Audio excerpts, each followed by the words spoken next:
Hi, Kevin Coop here, and this is FaceTime with the Content Guy.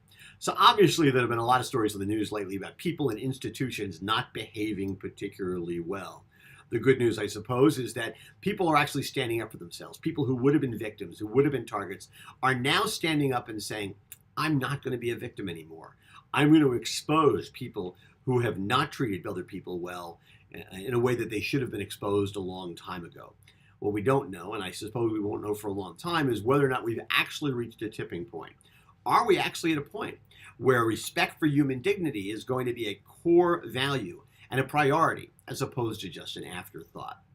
Well, I think there is some good news this week. I got a report from the Human Rights Campaign Foundation. It was their 16th annual Corporate Equality Index. And basically, they looked at more than 600 companies across a wide variety of industries, companies that employ millions of people, both in the US and abroad.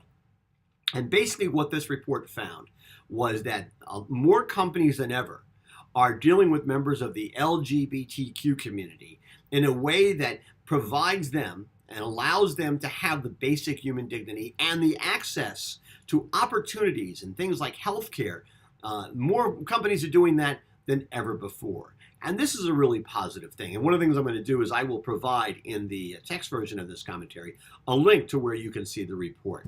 But this is really important for a couple of reasons. First of all, it's great to see companies like Walmart, Costco, CVS, Walgreens, Amazon, all of which have made providing these kinds of opportunities and doing better in terms of access to opportunities and access to things like healthcare a huge priority for themselves. That's really, really good.